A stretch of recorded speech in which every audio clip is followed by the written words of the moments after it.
I'm Michael Fox, and this is the Prospector News podcast, and I am on location at the Energy Transition Metals Summit in Washington, D.C., and I have sitting across me Robert Wares, who's the president and CEO of Osisko Metals. Welcome to the podcast, Robert. Thank you very much, Mike.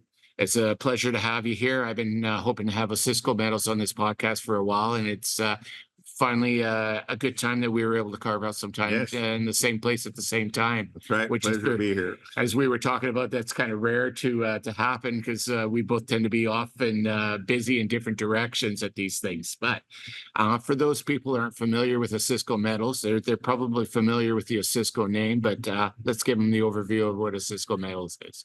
Yeah, basically, Osisko Metals is the critical metals arm of the Osisko Group. Most of my colleagues are still in the gold space. But in 2018, we decided gold is great, but the world also needs copper, zinc, nickel. And so we created this vehicle to basically do exploration and acquire assets, nominally in Canada, where we're very comfortable working. It's one of the premier mining jurisdictions in the world. And look for opportunities. And since then, we've acquired 2 brownfield sites, Pine Point Project in Northwest Territory, zinc and lead. And last July, we secured the Gaspé Copper site, purchased it from Glencore Canada, which we've been working very hard to develop since then. Wonderful. Most of this conversation is going to lean towards the copper site in Gaspe because you've had some fantastic meteorological, and I managed to spit that out without tying my tongue, results. But before we get into the actual results, a lot of people hear about meteorology, but they don't really understand what it is, what it means, and why it's important to a mining project. Well, basically, if you have a bad mineralogy and bad metallurgy, you can have the biggest resource in the world. It's worthless. You have to be able to recover those metals.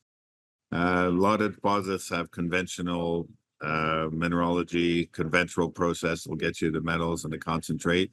Others don't. For example, they may be loaded with arsenic, and that'll cause you serious problems, both environmentally and metallurgically. So it's very important early stage in the resource evaluation process to do testing to make sure there are no metallurgical or mineral processing issues, which we're able to do with our first batch of testing, which we announced a couple of weeks ago.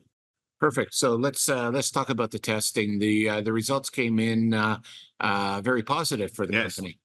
Yes, historical recoveries at Copper Mountain, which is our project. It's a pit expansion process with respect to what was done in the past. The mine closed down in 1999. It was operated by Noranda for 45 years, and smelter's gone. The site was restored, which gave the opportunity to work on the residual resource and the pit expansion. So we have been drilling it since 22, acquired it last year. And right now we're sitting inferred about 450 million tons of 0.3. And a new resource estimate is actually coming out on Monday with better numbers.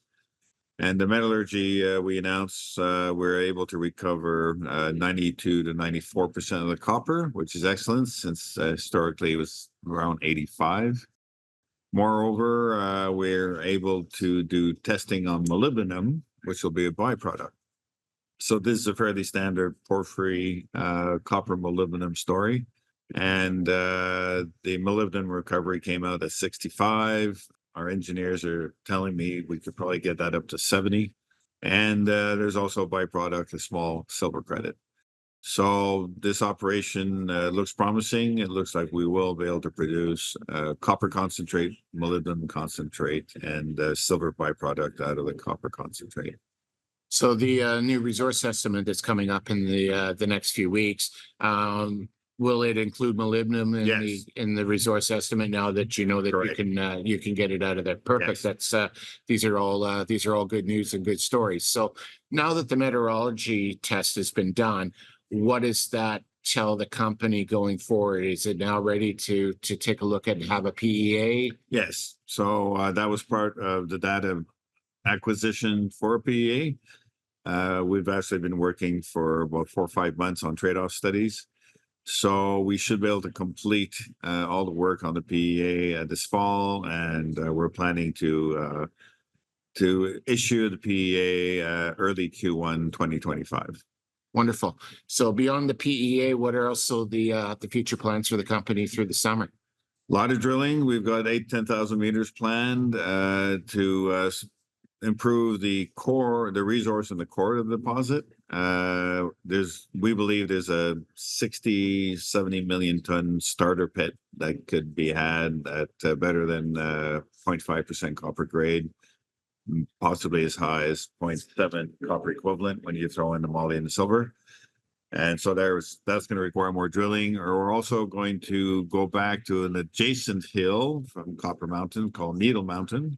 That was mostly an underground producer in its day, but at the top of Needle Mountain, where there's previously was a small pit, we actually believe there's potential for another 50 million tons, perhaps. So it's an exploration target, and there hasn't been a hole in Needle Mountain since 1962.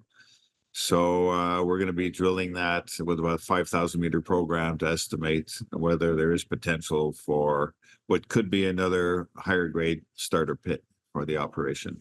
And in an ideal world, if we can secure 100 million tons of high grade, that's going to have a huge impact on the economics of the project.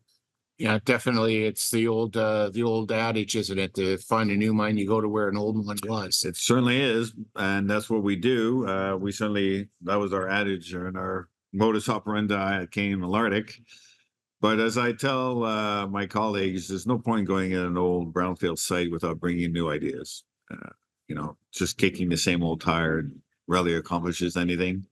But bringing new ideas, new approaches to old mine sites can often have a very positive approach. Oh, and then that's demonstrated in the meteorologic. I knew I couldn't do it more than one time in a row. Say the Met. Yeah, exactly.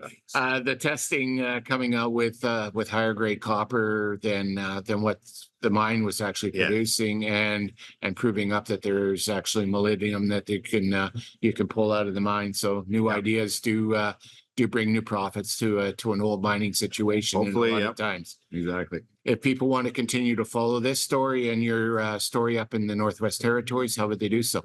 Website, Facebook, Twitter. We communicate everything. It's continuous communication with the older retail. We have email blasts. Pretty much, and they're very easy. You can contact us at info@osiskometals.com if you want to be on the list. But as I said, everything we do, both at the environmental, social, etc., it's all disclosed quite rapidly. Wonderful. It's been a pleasure to have you on, and I look forward to having you on again in the future. I think we're going to be in New York again together in a few weeks. Let's plan to get together then and review the results that are coming out in the next coming days. Marie. Sounds great. Wonderful. Thanks for your time, Robert. Thank you, Mike.